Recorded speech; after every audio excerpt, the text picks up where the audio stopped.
새날 만에 아주 특별한 인터뷰 정말 반가운 분 오셨습니다. 송영길 소나무당 대표 나오셨습니다. 어서 오십시오. 예. 전 특별히 개인적으로요. 날짜도 까먹지 않아요. 오늘이 7월 1일이죠. 네. 우리 마지막 인터뷰가 1월 7일이었어요. 바뀌었구나. 그리고 1월 8일 날 구속되셨어요. 그래. 맞아. 다음 날. 그렇다 보니까 마음이 그냥 이게 내가 인터뷰 잘못한 건가 뭐 이런 생각이 들 정도로. 아니 저도 기억나는 게 제가 그날 방송 끝나고 뒤에 인터뷰셨거든요. 저랑 이렇게 인사 마주치면서 대표님께서 세연아 나중에 밥 먹자 이러더니 다음 날 가신 거예요. 자, 기다리셨던 많은 시청자분들께 인사하십시오. 네, 새날 시청자 여러분 감사합니다. 이런 날이 오네요.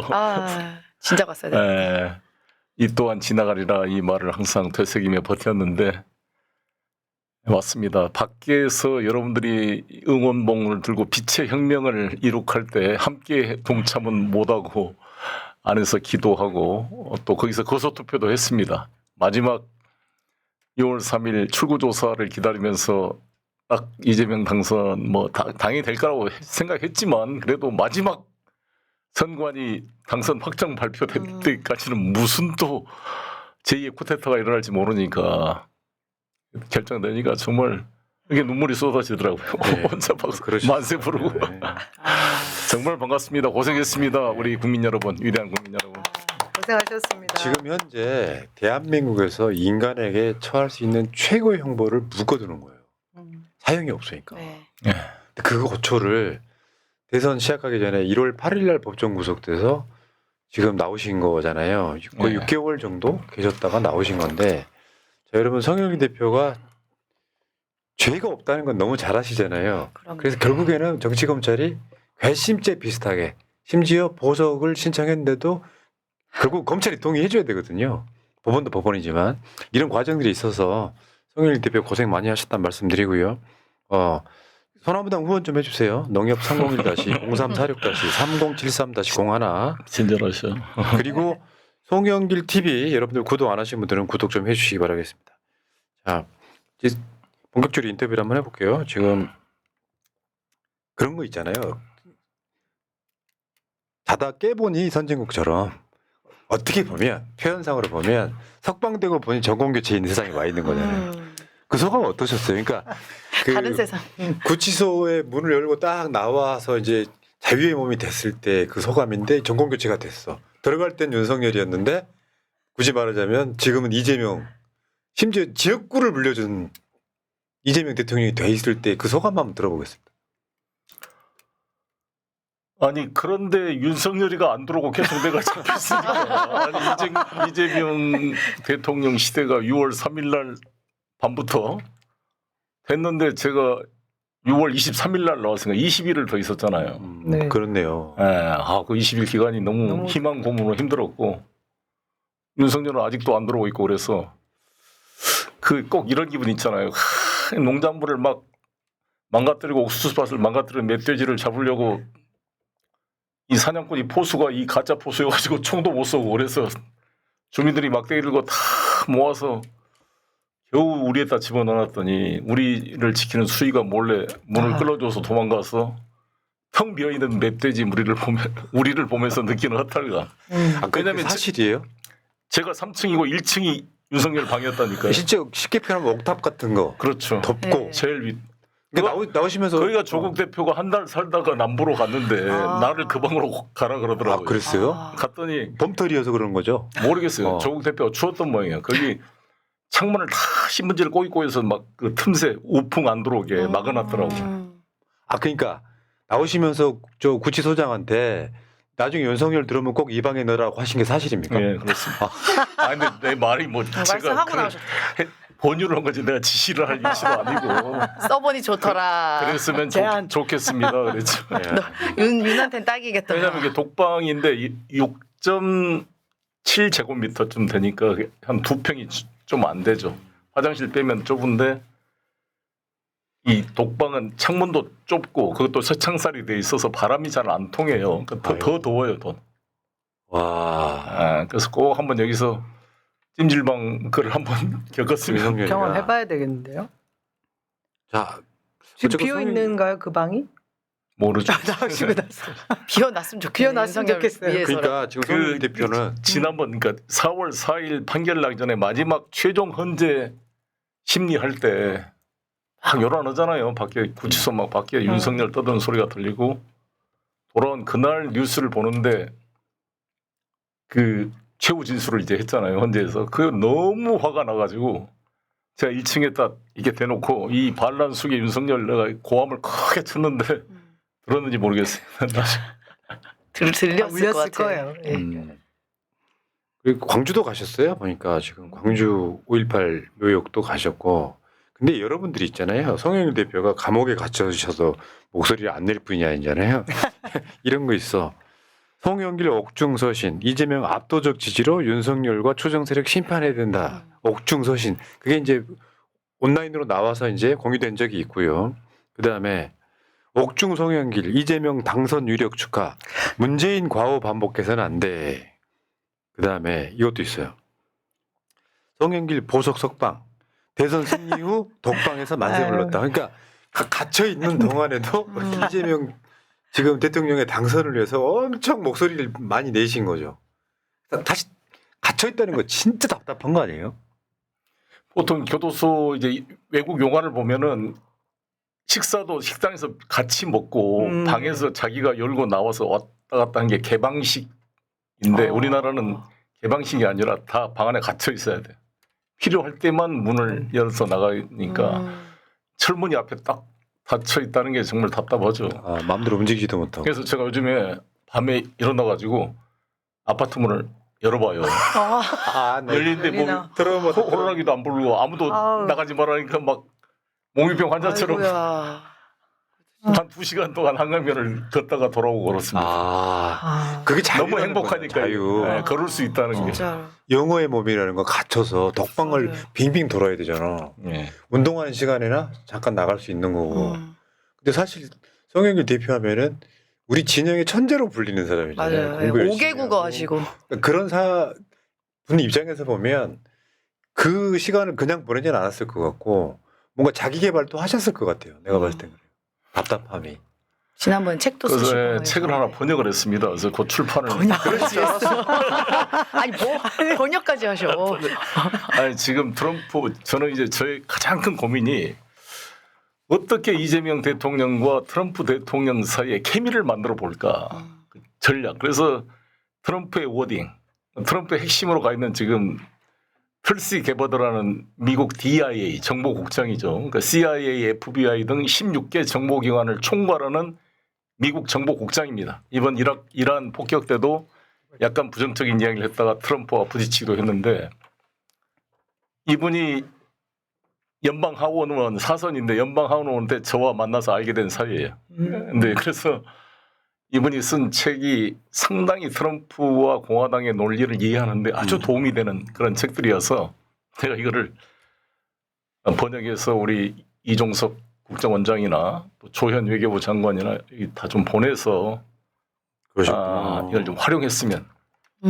그래서 저는 트럼프 대통령과 이재명 대통령의 공통점이 있습니다. 둘 다 핍박을 받았고 최근에 뭐 이상한 애들이 막 그 저기 가가지고 누구냐 황교안까지 가가지고 난리를 뭐 쓰고 민경욱이가 뭐 어줍잖은 영어로 막 트럼프 대통령 뭐라고 떠든 거 보니까 어이가 없던데 실제로 똑같이 지금의 전광훈이나 이런 세력들이 이재명 대통령을 중국의 뭐 스파이 이렇게 공격한 것처럼 트럼프 대통령이 똑같은 공격을 받았습니다. 더 심하게. 민주당 힐러리 클린턴이나 이런 사람들이 트럼프는 푸틴의 퍼핏, 애완견, 뭐 간첩, 에이전트 뭐 이렇게 공격을 했고 트럼프 대통령이 러시아 호텔에 가서 러시아 미녀들하고 둥글고 침대에 오줌을 쌌다 뭐 이런 가짜 뉴스가 엄청 뿌려졌거든요. 거기에 대해서 이 털시 게바드가 분노에 찬 이 민주당 세력의 트럼프에 대한 악마화 과정을 막 비판을 해놨어요. 이걸 아마 이재명 대통령에 대한 공격을 보면 트럼프가 공감을 하고. 죽을 뻔했고 이건 칼로 자기는 총으로 그래서 나는 이 트럼프 대통령한테 가서 이재명을 비판하면 내가 트럼프면 이 미친놈들 아니냐 이런 생각이 들 것 같은데. 예. 그래서 그거를 정확히 분리시켜서 트럼프의 단점도 많지만 그래도 해방 이후 처음으로 북한 지도자와 북미 직접 정상회담을 한 사람 아닙니까? 나는 그런 트럼프의 그런 발상의 전환에 대해서 우리가 활용을 해야 된다. 예. 이런 생각을 하고 있습니다. 한반도에 트럼프는 의미가 있다. 그걸 또 쉬지도 않으시고 번역을 하셨다. 이야. 책 나오면 또 한번 나오십시오. 예. 근데 이제 핸드폰도 저는 없었는데 개인적으로 뭐 본론 들어가기 전에 자유 있잖아요. 가족과 식사할 수 있다는 자유. 이게요 우리한테는 일상으로 주어진 거라서 저 소중함을 못 느끼는 거잖아요. 아, 사진 난. 근데 사실 네. 솔직히 저 이 사진 보고 제가 송영길 대표 욕을 몇 가지만 하면 뭐 돈을 많이 벌어가지고 좋은 집에 살게 해준 아빠도 아니고 자기 돈 욕심이 없어가지고 제가 알고 있게 한 총 재산이 한 5억밖에 안 되잖아요. 전셋집 김민석 사시죠. 총리보다 안 많습니다만 전셋집 사시고. 이런 상황에서 보면 저런 일상의 행복을 찾는다는 거 이걸 뺏어간 건 사실 윤석열 정권의 진짜. 검찰이에요. 네. 왜냐면 억울한 사건이 있었으니까 이게 지금 막 연말 연시되고 명절되고 그러면 가족과 못 한다는 거 있잖아요. 야 가족들이 느끼는 어떤 감회는 정말 새로웠을 것 같습니다.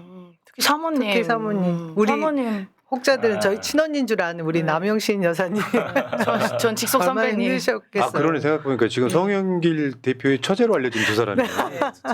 처제로 그러니까 지금 저게 가운데 있는 저 아드님. 아드님이 지금 변호사 시험 본다는 거죠. 예, 3학년입니다. 아. 로스쿨 3학년에서 내년 1월에 보는데 그리고 이쪽에 맨 사진 찍는 사람은 따님이신 따님. 거고. 네. 와. 따님도 키가 엄청 크더라고 장수. 부모님이 다 크셔가지고. 네. 76. 아, 어떠십니까? 첫 외식이었을 거 아니에요. 예, 제 딸이 6월 9일 날이 생일이고 제 아들이 7월 2일 날이 생일인데 아. 아빠 나오면 같이 모아서 생일 잔치를 하자 그래서 아유. 전날이 이제 나와가지고 처음 딸 아들 생일과 저 석방 생일 합해가지고 아이고. 용산에 조그만 식당 하나. 그러고 보니까 송영길 대표님 민주당 당대표 나오셨을 때 그 집이 소박한 데다가 그 생일 케이크 상 차려놓고 했던 그 장면이 연상되네요. 예. 집이 발전했죠. 이제. 집이 되게 좁은데 걔는 되게 커요. 시시 잘 있으시죠? 자, 근데요, 시시. 역사적인 순간인 게 저번에 남영신 여사 나오셨을 때 제가 남편에게 영상 편지 했던 게 좀 화제가 됐었어요. 네. 그랬어요? 동영상으로 한번 보겠습니다. 난 못 봤네. 송영길 서나무당 대표 배우자이신 남영신 여사님 나오셨습니다. 어서 오십시오. 네, 감사합니다. 안녕하세요. 이런 아이고, 인터뷰하는 게 굉장히 힘들죠. 남편께 보고 있으실 거라고 생각하고 한 말씀만 하십시오. 여보, 4월은 너무 힘들어. 아, 다들 울었어요. 울었어, 맞아요. 울었어. 작년에 이어서 올해도 눈물이 마를 사이가 없이 정말 당신 무죄라는 거 너무 잘 아는데 당신 이렇게 억울하게 같이 돈봉투 송영길 아이고. 구속 이렇게 언론들이 다 쓰고 당신 생각하면 너무 가슴 아프고 여보 조금만 기다려요. 당신 곧 만날 수 있을 거예요. 조금만 기다리세요, 여보. 마음 아픈데요. 저는 결국 우리가 웃을 수 있을 거라고 저는 일단 보고요. 네, 송영길 대표는 이재명 대통령 만들기에도 가장 앞서장에 그렇죠. 섰던 사람이잖아요. 네. 송영길 대표에게 우리는 의리를 보여줘야 된다고 생각합니다. 전날 많이 울었어요. 진짜. 아, 그래서 나 뭐. 그러니까요. 저기 대단하셔. 대표님 싸먹을 것만 영상뮤지 쓰면 안 되잖아요. 아, 왜냐면 나는 이렇게 그치. 생각해. 세상에 가장 소중한 사람이잖아요. 그렇죠. 송영길 만나서 회의식 할 줄 알았더니 돈도 못 벌어와 결국 감옥까지 억바라지 시켰잖아. 앞에 카메라 보시면서 아이고. 진짜 네, 앞에 카메라 보시면서 여사님께 답장하셔야죠. 보고 계실 텐데. 아, 우리 아내가 아마 보고 있을 것입니다. You're my destiny. 맨날 제가. 아, 정말 제가 존경합니다. 우리 제 아내 남영신. 아, 집도 없이 뭐 반지, 목걸이, 뭐 옷 이런 것도 다 싫어하고 오로지 자신의 인생의 꿈도 펼치지 못하고 부족한 남편을 도우면서 매일 서울구치소에 오면서 눈물이 핑 돈다고 했는데 이렇게 나왔습니다. 앞으로 남은 시간 동안 함께 무소유 뭐 저와 당신과 나만 있으면 어디나 가도 이게 집이고 이런 생각으로 함께 합시다. 제가 네. 뭐 열심히 또 노력하겠습니다. 예. 감사합니다. 또 아들 딸 잘 키워주고 우리 딸 아들 정말 이 다 큰 애들이 선거운동 나선다는 게 쉬운 일이 아닌데 자기 얼굴 팔리고 또 근데 딸 아들이 함께 아빠랑 해줘서 너무 감사하고 또 가족을 훌륭히 이끌고 해준 아내 안명신에게 감사를 드립니다. 대표님 아이고. 사랑한다고 한마디 하셔야죠. 사랑합니다. 아까 그 아, 사모님 진짜. 영상 나왔을 때 먼저 첫 일성이 이쁘다 하셨어요. 아, 네. 그걸로 모든 사랑의 표현을 다 하신 것 같아요. 이게요. 예를 들면 송영길 대표가 진짜 막 비리를 저질러서 막 흉악범죄를 이런 게 아니라 진짜 억울한 야당 사건이에요. 탄압이죠. 야당 예, 탄압이구나. 여러분 그 사건으로 한번 일단 돌아가 보겠습니다. 민주당을 무너뜨리기 위해서 윤석열의 검찰이 그게 법으로 재단될 사건이 아닌 민주당 전당대 당내. 돈봉투 사건이라고 엮어. 그래가지고 그 사건으로 수사를 했는데 실제로 돈봉투 사건은 무죄. 무죄. 그러니까 사실 이걸로 끝났어야 되는 건데 네. 검찰 오늘 신부정이 그랬 때문에 결론을 내려놓고 뭐 그렇게 검찰 개혁하면 안 된다고. 쥐들이 결론 내려. 얘네들 결론은 송영길 유죄여야 됐던 거잖아요. 그러니까 송영길 대표가 창립했다고 하는 목사위원회에 들어온 정치 후원금은 송영길 대표랑 관련이 없어요. 이것이 쉽게 표현하면 송영길 대표에게 들어간 정치자금 또는 뇌물이다라고 엮어서 이걸 유죄를 만들어. 아니 이게 여러분 송영길 하면 이제 보수 언론들이 팩트 체크도 안 하면서 돈봉투 사건 송영길 앞뒤 다 잘라버리고 맞아요. 법정 구속. 네. 이렇게 쓰면 사람들이 송영길 돈봉투 그 돈봉투라는 게 송영길 대표가 돈 받은 거예요? 전혀 상관없죠. 그거. 요거는 뭐냐면 우리나라 정치 검찰의 고질적인 문제가 드러난 사건이고 그 우리가 지긋지긋해하는 별건으로 수사해가지고 걸어서 지금 이재명 대통령도요 그 재판하고 있는 것들 대부분 별건이에요. 별건으로 성남 FC 만들고 별건으로 뭐 만들고 했단 말이에요. 요거에 대해서 지금 저는 이게 이런 게 있어요. 그 대통령만큼이나 억울한 누명을 쓰고 감옥에 갇히면 사람 천불나는 거예요. 답답해 미쳐버리는 거지. 근데 송영길 대표는 본인이 변호사이기도 하시기 때문에 요거 무죄를 위해서 본인이 제일 노력 많이 하신 분이기도 해요. 결국에는 돈봉투 무죄를 받았더니 목사연 후원금이 정치자금법 위반이라고 법정 구속을 했어. 이거 있을 수 있는 일이에요? 아, 진짜 말도 안 되는 거죠. 진짜. 정치 검찰이 계속 보여준 게 민주 진영의 앞으로 차기 지도자가 될 사람들의 싹을 다 자르겠다라는 그 안에 들어가 계신 것 같아요. 예, 지금 저는 이번 김민석 총리 후보자도 마찬가지였는데 이제 정치 검찰의 힘이 빠지다 보니 기소까지는 못 간 상황이 아닌가 싶거든요. 거기에 당한 희생자라고 생각합니다. 네. 그리고 가장 먼저 그 윤석열 막 퇴진하라 한동훈 뭐 구속해야 된다. 그 검찰청 앞에 가서 법원 앞에 가서 얘기했거든요. 그러니까 그게 좀 명백하게 괘씸죄라고 좀 봐요. 맞아, 여러분. 괘씸죄. 두려운 예, 거죠. 예, 예. 송영길이 두려운 네. 거죠. 그래서 제가 1월 7일 날 한 인터뷰에 대한 자책감이 들었다니까요. 막 활발하게 본인의 뜻을 피력하고 다니시니까 검찰 입장에서 보면 괘씸해 그렇죠. 법정 구속 이렇게 된 거라고 저는 보거든요. 그렇죠. 제가 마지막 재판 때인가요? 그 재판장에서 검사님들 가슴에 손을 얹고 생각을 해보십시오. 이렇게 쭉 이야기를 했는데 이게 무슨 대역죄라고 검사들 7명, 8명, 9명이 법정에 앉아가지고 하루 종일 거기서 막 떠들고 있는데 그래 돈봉투 6천만 원 그 전당대회 때 쓴 거 그건 사실이잖아요. 사실이란데 그 사실을 저는 도의적 정치적 책임을 지고 나를 당선시키기 위해 한 일이니까 그걸 저는 처음부터 부정하지 않았습니다. 나는 그러나 내가 몰랐던 일이었는데 이걸 이렇게 엮어서 그 녹취록에도 하나도 송영길이가 지시한 이야기도 안 나오고 그러니까 재판장이 물어봤어요. 검사님한테. 검사한테. 아니 3만 개나 되는 녹취 파일이 있다는데 왜 피고인의 음성이 없습니까? 그랬더니 있습니다 그러더라고요. 왜 제출 안 해요? 제출하세요 그랬더니 제출했어요. 검사들이. 그 계속 재판 때 안 하고 있다가 그 내용을 녹취를 풀어보니까 제가 당대표가 돼서 이정근 사무부총장한테 절대 돈 쓰는 조직 만들면 안 된다고 지시한 내용이었어요. 아이고.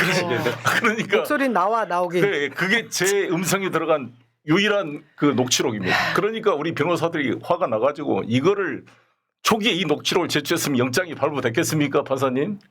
왜 숨기고 있다가 재판장이 추궁하니까 마지못해 내놓은 녹취록이 이거였습니다. 이런 식이니까 이게 검사는 꼭 죄를 밝히는 것도 있지만 피고인의 억울함도 밝힌다. 그래서 공익의 대표자라고 우리가 객관 의무란 이야기를 하는데 이건 검사가 아니다. 저는 이제 그렇게 수사기관이 아니라 조작기관이다. 맞아요. 수사의 주체가 아니라 수사의 대상이다. 이렇게 이제 이야기를 하게 된 거죠. 그러니까 이게 비슷해요. 최근 총리 후보자 그 청문회도 비슷한 맥락이 좀 있어요. 그러니까 예를 들면 지인들이 빌려준 돈, 추징금 때문에 요거를 스폰이라고 이야기하고 정치적이라고 이야기해버리는. 답을 정한 거죠. 그것도. 그래놓고 요거를 이제 수사 의뢰를 했던 것이 배당까지 됐다가 결국 경찰로 돌아오긴 했잖아요. 네. 그 문제는 이런 거예요. 검찰식으로 수사하면 윤석열, 김건희는 현재 이미 무기징역이거든요. 근데 왜 그거를 심우정이가 나갈 때 결론 정해놓고 하는 검찰 개혁은 뭐 부작용이 생긴다 그랬잖아요.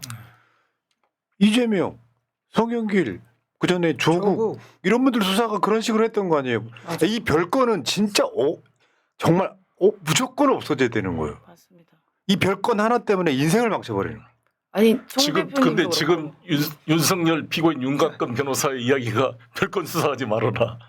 계속 그러고 있고 나 윤곽근 변호사나 윤석열 측 변론의 논리가 수사의 대상이 아니었다. 즉 검찰과 공수처는 내란죄를 수사할 주체가 아니고 국수보만 할 수 있기 때문에 왜 이걸 직권남용죄와 억지로 열거서 했냐라고 주장하고 있는데 황당합니다. 자기들이 수사할 때는 마음대로 죽이고 이 윤석열이 수사했던데 5명이 자살했는데 그중에 변창훈 검사라고 있어요. 예. 윤석열과 동기입니다. 69년생 TK 출신인데 서울법대 후배인데 연소는 23기 동기인데 이 변창훈 검사가 국정원에 파견돼 가지고 소위 국정원 댓글 사건 이거를 수사가 들어오니까 허위 문서를 작성해 가지고 수사를 지금 방해하고 은폐하는 작업을 했다 그래서 쳐들어가서 이 양반이 이제 자살을 했는데 지금 윤석열은 그 정도가 아니라 아예 특수 공무집행 방해에 사실 증거인멸 도주 우려가 농후한 사람이기 때문에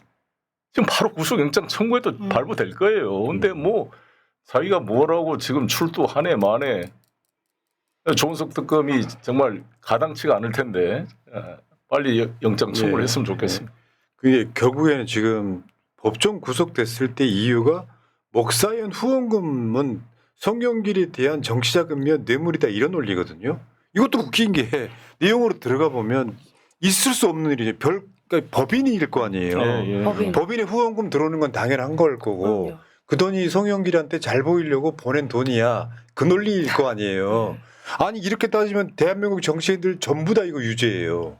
왜 송영길한테만 이게 적용이 됩니까? 그렇죠. 근데 이제 내 그 법인이 떴다방식으로 선거 때 일시적으로 생겼다가 사라진 게 아니라 15년 유지된 법인이었고 또 국회의원 선거나 서울시장, 인천시장 공직선거에 개입한 거는 전혀 없고 그분들도 다 당원의 자격을 가지고 있기 때문에 전당대 선거에서 정책적인 조언을 해준 것인데 그거를 정치학법 위반으로 몰아버리면 우리나라 지금 대선 주자들, 당권 주자들 싱크탱크가 다 문제가 되는 거다. 제가 재판장님한테 이렇게 호소하고 있습니다. 아 근데 진짜 제대로 당한 거 아니에요. 사실 송영길 대표 보면은 어떤 비리랄까 부패 구조가 하나도 없는 사람이잖아. 맞아요. 네. 설마 법인에 들어온 돈을 자기가 개인적으로 썼을까요? 말도 안 되는 거잖아요. 법정 구속이 제가 말이 안 되는 게 실제로 구속하는 사유가 뭐 증거인멸 내지 도주의 우려가 있을 경우잖아요. 실제로 조사받겠다고 외국에서 들어오셨어 귀국하신 사진에서. 분이에요. 네. 그런 분은 왜 법정 구속을 시켜서 재판을 받게 하냐고요. 그러니까 1심이었고 그러면 다툼의 여지가 있으면 최대한 자기 방어권 행사하게끔 풀어주는 게 맞는데 그렇죠. 갑자기 법정 구속시켜서 지금 1월, 2월, 3월, 4월, 5월, 6월을 내서야 고생을 시키고. 석방이 된 거잖아요. 와 진짜 열받습니다. 총 329일 동안 구금됐습니다. 총 329일. 근데 얼굴은 더 좋아지셨어요. 아니 제가 그럼 안 돼요. 피부톤이 이렇게 맑아지신 우리 아니, 윤석열이 대표님을 한 말 있어. 나오셔서 좋아지신 거지. 윤석열이가 저 감옥에 있다 나와서 한 말 있어. 네. 너 그 감옥은 한 번쯤은 들어봐. 계속 들어가라 너는. 그만했어요. 너는 계속 들어가. 그런 적 있어요. 괜찮대. 감옥에서 이 사람 아니, 내가 괜찮았다고. 구치소장님한테 물어봤더니 윤 대통령 윤석열. 윤석열이 수감 생활이 어땠냐 물어봤더니 식사도 저러고 먹을 만하다고 그러더라고요. 좀 더 이따 가시라. 좀 있다가 계속 있으셔야지 계속. 야, 그러니까 이 사람이 이런 게 있습니다. 억울한 것을 참는 건 굉장히 어려운 일이에요. 저는 이재명 그럼요. 대통령하고 송영길 대표의 동병상련이라고 생각해요. 없는 사건 만들어가지고 별건 만들어서 지금도 대장동은 어떤 증거도 안 나옵니다. 이런 상황에 언론들이 동원돼서 악마화하고 실제로 송영길 대표 보석 석방됐다고 그러니까 저쪽 소위 말하면 저쪽 언론들은 그걸 꽈요. 이재명 대통령 되니까 뭐 혜택이나 받은 거죠. 아이고. 리용 가보면 팩트체크 한 번도 안 하고 그런 사건들이 벌어지는 건데 문제는 지금 그렇다 보니까 오늘 신무정도 사퇴했지만 검찰 해체가 코앞에 와 있고요. 민주당 당대표 후보들도 검찰 해체가 제1공약이에요. 추석 전에 하겠다가 1공약인데 실제로 대표님이 생각하시기에 검찰 개혁의 어떤 핵심 방향이 뭘까요? 지금 저는 칼을 갈았다고 보는데 당해보시니까 느꼈던 거. 이만큼 갖고 오셨네. 이 지금 민주당 사법 오늘 분석해 보려고 가지고 왔습니다. 뽑아가지고 이쪽 잘 해서 일단 핵심이 이제 공수처 강화와 수사와 기소 분리인데 나는 이제 그것과 함께 싹 사람을 교체를 해야 된다 봅니다. 일단 사람부터. 사람 왜냐면은 친일분자들을 그대로 쓰면은 자신의 행위를 어떤 형태로든지 합리화할 수밖에 없어요. 자기가 완벽하게 자기가 했던 얘기를 반성하기가 쉽지 않기 때문에 오늘도 이진수 차관 법사위에 나가서 발언한 거 보면은 막 저게 맞는가 싶을 정도로 버벅거리고 있잖아요. 이 심우정은 수사를 좀 해야 될 것 같고 아무튼 이번에 정성호 장관이 잘 해주기를 바라고 어차피 지금 국회에서 법사위와 의원들이 잘 해야 되지 않을까. 저는 과감하게 기존 검사들을 쓸 생각을 하지 말고 중요한 사람들은 그냥 변호사 중에 법조 일어나가 그거잖아요. 훌륭한 변호사들 해서 검사장들 싹 바꿔버릴 수 있다고 봅니다. 그리고 이제 아무튼 이게 지금 초기 단계에 속도를 내서 법을 개정을 해야 저항이 기회를 봉쇄하는 것이다. 그리고 지금도 저는 내란은 계속되고 있고 이재명 대통령이 조금이라도 어떤 허점이 보이면 가차없는 공격이 들어올 것입니다. 그래서 지금 저는 대통령이 되셨지만 항상 긴장스러운 마음에 이거를 방어하고 우리 내부를 분열시키고 들어오려는 그러한 공격에 항상 우리가 긴장감을 가지고 대응해야 되는 게 아닌가 이런 생각이 듭니다. 야 진짜 이게 말이 검찰 개혁이라는 너무 많이 들어서 우리가 심각성을 못 느끼는 거잖아요. 네. 이런 수사 방식으로 국가 공권력이 이런 식으로 작동해서 정적 제거하는 데만 쓰이는 것은 자기들이 업보잖아요. 그렇죠. 실제로 법안 통과는 올해 9월 달 안에 될 가능성이 거의 100%고 네. 이건 못 뒤집어요. 유예기간이 한 1년 정도 있을 거예요. 네. 건물도 새로 지어야 되고 이름도 바꿔야 되고 로고도 바꿔야 되고 하는 기간이 있을 거 아닙니까? 네. 지금 나오는 보도로는 지금 검찰청에 있는 검사들은 수사 안 맡긴다. 뭐 이런 보도까지 나오고 있어요. 기소만 하게 한다. 그리고 중수청 같은 데도 파견 안 보낸다까지 얘기 나오고 있어요. 사실은 그게 맞죠. 그러니까 이게 윤석열의 검찰이 정치 검찰이 이게 정치 탄압 용도로만 썼던 검찰이 아니라 실제 원래는 검찰이 자기 역할로 돌아가는 거예요. 마치 그 수사권 있는 걸 뺏는 것처럼 말한 게 맞아. 아니고 수사하고 싶으면 중수청 같은 데로 가면 되죠. 공수처로 가든가. 그러니까 지금까지 우리나라의 검찰이라는 것은 검찰총장을 중심으로 하나의 정치 조직이 돼서 입법권은 국회에 속한다고 헌법 40조에 되어 있는데 국회에서 입법 논의를 하면은 국회 의사를 존중하고 그러나 이런 점을 반영해 주라고 호소하고 의견을 제시하는 것이 맞는데 정당처럼 대변을 내고 자기들 동의 없이는 법 개정 안 된다고 반발하고 집단 행동을 하고 이게 국가공무원법 66조 위반일 뿐만 아니라 거의 정치 집단이 돼 있어요. 도대체 행정부 공무원 중에 이렇게 무소불위로 칼을 들고 이렇게 대드는 조직이 어디가 있습니까? 이거는 거의 유일하죠. 이거 반헌법적인 상황으로 가게 된 거죠. 예. 그걸 방치하다 보니까 수술을 해야 되는 상황이 됐고 지금은 검찰이 반발을 할 수 없는 게 100마디 말을 하더라도 김건희를 무혐의 처분한 이 불쌍한 인간들이 그렇죠. 어떻게 검사라고 말하겠어요. 그러니까 조중동도 김건희 무혐의 처분에 대해서 할 말이 없다. 아무리 이재명 정부에서 뭐 검찰을 이게 수술한다 그래도 반항할 명분이 하나도 없어졌다라고 얘기하고 있잖아요. 그래서 내가 김건희 제가 이렇게 싸웠던 이유가 저를 기소한 그 검사 최재훈이가 김건희 무혐의 결정을 한 그 검사라니까요. 아 열받아. 그러니까 제가 더 지금까지 이렇게 싸우는 거죠. 네 김건희를 무혐의 처분한 자가 어떻게 송영길을 수사한다는 거냐. 너 영장 청구해 봤어. 내가 특수부 11층인가 있거든요. 서울중앙지검에. 검사들이 앉아있는데 왜 김건희 수사 안 했어? 그랬더니 자기 관할이 아니라 김건희를 수사 안 한 검사가 당신이 검사를 할 수가 있는가. 이거 다 영상 녹화되는 거죠. 해놓고 저는 모든 진술 거부권을 행사하면서 싸운 거죠. 그때부터. 여기도 영상 녹화됩니다. 이미 지금 생방 나가고 있어요. 전국으로 다. 아 그러니까 이를테면 저 송영길 대표가 그 돈 드는 선거하지 말아라는 육성이 있었다고 쳐요. 네. 쳐요가 아니라 있었잖아요. 있었어요. 이걸 숨기는 건 법적으로 처벌 안 돼요? 자기들이 불리한 건 숨긴 거 아니에요. 법 왜곡죄를 그렇죠. 제정하면 그것이 다 포함되는 내용들 아니, 아닌가요? 법적으로 제가 봤을 때 그런 문제가 수사했던 있어요. 자들은 다 처벌해야 왜곡죄, 조작, 된다고 봐. 날조죠 어떻게 보면. 진짜 법의 왜곡죄 맞네. 네. 지금 이제 저희들이 아주 지혜롭게 제가 아까 문재인 정권의 그 과오를 반복해서는 안 된다 했습니다만 문재인 정권 때도 검찰 장악을 못해서 결국 다시 되치기 당한 거잖아요. 뭐 세월호 수사도 아무것도 뭐 한다고 했지만 밝힌 것도 없이 그냥 폰만 줬다가 5년이 지나갔는데 이번에 우리 정성호 장관부터 분발해서 잘하기를 바라는 마음이고 네.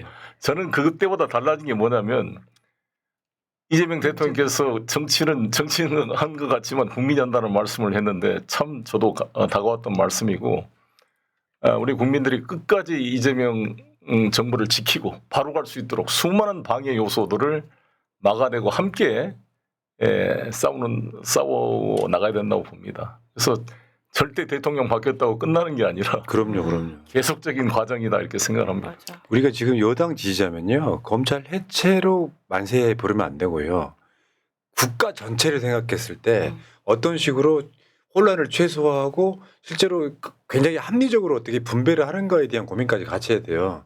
단순하게 우리가 보복하듯이 이재명 수사하고 송영길 수사했으니까 니들 한번 당해봐 이런 심정이 되면 안 되는 것 같고요. 결국 국가 공권력이 잘못 쓰이면 손해를 보는 건 피해를 보는 건 국민이다라는 관점에서 바라볼 필요가 있는데 사실 그렇긴 한 것 같아요. 윤석열이 했던 그런 식의 정치 탄압, 정치 검찰의 수사가 사실 검찰 해체의 명분이 된 건 사실이죠. 대표적인 사례 중에 하나가 송영길 대표 수사인 그럼요. 거죠. 아니, 진짜 이건 말이 안 되는 수사였어요. 네. 거기다가 법정 구속까지는. 아니 그 과정에서 그리고 대표님께서 뭐 마음이 안 좋으셔서 얘기를 안 하시는 게 있겠지만 그 별건 수사하면서 맞아요. 주변에 계신 분들이 안타까운 일도 좀 많이 있었습니다. 그래서 그것 때문에 굉장히 그랬죠, 속상해하셨고, 그랬죠. 예, 그 검찰이 그렇게 무자비하게 한 거예요. 송 대표님이 털려고. 그래서 제가 한동훈한테 물병을 던지고 싶다 그래서 뉴스가 많이 됐는데 그게 바로 저와 관련된 이 별건 수사 속에서 한 분이 유명을 달리했습니다. 그래서 제가 묘소에 참배를 하고 돌아온 그 다음 날 조계종에서 출판 기념회를 했어요. 그러니까 그게 복받쳐서 내가 이 한동훈 이놈 이 얼굴에 물병을 던지고 싶다는 표현을 써가지고 뭐 논란이 됐는데 이 한동훈 이 양반도 꼭 한번 당해봐야 됩니다. 윤석열 전부 다 이 검사들. 그래서 저는 앞으로 우리 이재명 정부의 판검사 될 사람들은 한 일주일 정도 그 실습을 한번 해보는 게 어떨까. 이 감옥에 한번 들어가서 감옥에 한번 들어가서. 그런 감옥 실습. 생각하게 되더라고요. 3층. 예. 대양병. 자, 새로운 나라님, 송영길 대표님 너무 고생하셨습니다 하셨고요. 동희 아버지님, 송영길 고맙습니다. 당신이 이 시대의 진정한 영웅이십니다. 감사하고 죄송합니다 하셨고요. 정다은님, 송영길 대표님 응원합니다 하셨고요. 어느 날 갑자기님, 송영길 대표님 화이팅. 다시 힘을 내셔라 하셨고요. 임페라토르님, 송영길님 고생 많으셨습니다. 송영 대표님이 러시아 통일에 들었습니다. 앞으로 한반도 북극항로 대륙철도 연결 시대에 큰 역할을 맡아주시길 바랍니다. 러시아 대사 해주셨으면 합니다 하셨고요. 자, 김병철님, 소액이지만 후원했습니다. 고생 많으셨습니다. 앞으로 좋은 일 많이 생길 겁니다. 멧돼지 시키는 벌 받을 겁니다. 김혜경, 이재명, 김민석 만세 다행이다. 임세훈 좋아해도 돈 안 들어서 예 감사하고요. 어느 날 갑자기 새날 선생님, 송영길 대표님을 초대해 주셔서 고맙습니다 하셨고, 여러분 그 화면 상단에 그 서나무당 후원 좀 해주세요. 이 시기 편하면 요거 이제 민주당 일가잖아요. 그러니까 어떤 불가피한 상황에서 만들어진 당인데 송영길 대표한테 솔직히 말씀드리면 민주당의 유전자밖에 없는 거 아니에요. 여러분들 아시겠지만 최근에 총리 후보자도 보셨지만 원조 아니십니까? 청빈한 생활. 네. 아니 오선 의원에 인천시장까지 했는데 그 서울에서는 아파트 한 채도 못 사는 그런 재산 갖고 계신 분이 감옥까지 들어갔더니 남영신 여사가 새날 나와서 펑펑 울게 만드는 못된 남자이긴 하지만 우리나라 정치사에는 송영길 같은 분들이 있었기 때문에 사실 민주당과 민주주의가 좀 발전했다 이렇게 봅니다. 맞습니다. 그런 면에서 네. 사실 인터뷰를 길게 하시면 안 되고요. 저는 제가 봤을 때 이제는 송영길 대표와 상견례 나오셨기 때문에 간단한 식사라고 생각하시고 복잡한 검찰개혁 이야기는 따로 모셔가지고 깊게 이야기를 나눠봐야 돼요. 오늘은 그냥 환영식 네, 같은 거라고 네, 생각하시면 되겠습니다. 고맙습니다. 특별히 제가 드리고 싶은 말씀은 우리 푸나님, 우리 권현문 새날 대표님이 저에 대해서 또 이렇게 애정을 가지시고 여러 가지 격려와 또 이거 후원을 해주신 거 감사드리고, 사실 한명숙 총리님 내가 그 무죄 그 책을 읽어보면서 저도 반성을 했습니다. 한명숙 총리님 구속해서 억울했다는 건 알지만 그 내용을 자세하게 제가 공부를 안 했거든요. 근데 그 안에서 한명숙 총리님의 기록 이거를 시간 많으니까 판결문까지 다 읽어보면서 그 분노와 그 총리님의 억울함, 그래서 제가 장문의 편지를 썼어요. 한 총리가 접견을 왔습니다. 같이 울었습니다. 총리님 죄송합니다. 한 총리님이 글도 그렇게 써놨어요. 이 정권의 탄압에도 마음이 아팠지만 우리 같은 식구들이 외면하고 그럴 것이라고 수군거리고 준 상처가 너무 아팠다. 그래서 내가 한 총리님, 저도 그 중에 한 사람입니다. 나도 무관심했습니다. 그래서 제가 옥중서신도 하나 한 총리님에 대해서 썼는데, 그 한 총리의 유죄를 확정했던 대법관 중에 한 사람이 지금 조희대 대법관. 아유, 나 진짜 안 끼는 데가 없어. 근데 그 한만원한 사람이 법정에 와서 자기가 검사의 압력으로 죽을 것 같아서 거짓말했다고 네. 법정에서 다 진술했는데 그 진술은 신빙성이 없고, 검찰에서 처음 한명숙 총리에게 돈을 줬다는 검찰 피신 조서가 더 증명력이 있다고 판결한 대법관들입니다. 나는 이걸 이영훈 대법원장님께서 뭐라 그랬냐, 검찰 신문 조서를 다 던져라, 공판 중심주의, 법정에서 직접 판사 앞에서 말하는 걸 보고 판단해라 그랬는데, 그 밀실에 그 검사 속에 한만호가 82번인가 불려갔어요.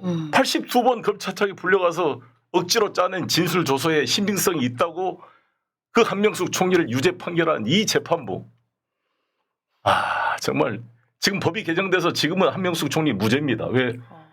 검찰의 피신 조서, 형사소송법 312조 1항 2항에 따라서 법정에서 부인하게 되면 증거 능력이 없어지거든요. 네. 근데 그때는 그 법이 개정이 안 된 상태에서 억울하게 한명 총리 돼가지고 지금도 추징금을 못 내서 새빵살이 하고 있어요. 남편은 아이고. 지금 암에 걸려서 지금 통영이가 치료받고 있는데 눈물이 앞을 가릅니다. 대한민국 최초의 여성 총리를 이렇게 방치한 송영길이도 책임이 있다. 저도 뭐 반면교사로, 그래서 저는 우리 새날이나 몇 분들이 너무 저를 외면하지 않고 도와주셔서 제가 스픽스, 새날, 그다음에 매블쇼 세 군데를 가서 꼭 감사 인사를 저는 전하려고 제가 오늘 꼭 왔습니다. 감사합니다. 근데 사실은 그게 뭐 특별히 어떤 분들이 의리남 이렇게 표현하시는데 그런 의미가 아니고요. 외면하면 안 돼요. 세상이 안 바뀝니다. 그럼요. 정말 무슨 비리 혐의자를 우리가 감싸고 도는 게 아니잖아요. 억울한 걸 잘 아는데 거기에 대해서 누군가가 우리를 비판한다 그래서 우리가 송영길이라고 하는 그러니까 뭐 진짜 본인 자체가 의리의 정치인이어서 네. 이분을 우리가 지키지 못하면 결국엔 우리가 똑같이 당하는 거라서 저는 그런 맥락으로 살고 있다는 말씀 드리고요. 저는 그렇게 생각해요. 제가 송영길 대표를 소위 방어하고 실드치는 건 송영길 대표 본인이 내가 봤을 때 부끄럽지 않기 때문에 가능한 거예요. 저는 그렇게 꼭 말씀드리고 싶고 오늘은 지금 나오셔갖고 이제 자유를 또 만끽하시고요. 제가 봤을 때 트라우마는 방송실에 갇히는 것도 싫으실 것 같아요. 빨리 문 열어드려야겠다. 아이고. 자 마지막으로 짧게 시청자 여러분들께 인사하시고 가십시오. 네, 우리 새날 시청자 여러분 감사합니다. 위대한 빛의 혁명으로 이재명 정권을 탄생시켜준 국민 여러분 감사드리고 꼭 이재명 정부가 성공해서 이 대한민국의 위기를 이재명이란 도구를 통해 넘어가고 발전해 갈 수 있도록 함께 힘을 모으고 지켜나갑시다. 송영길 함께하겠습니다. 감사합니다. 자 환영합니다. 아유, 방송 마치겠습니다. 고맙습니다. 네. 고맙습니다.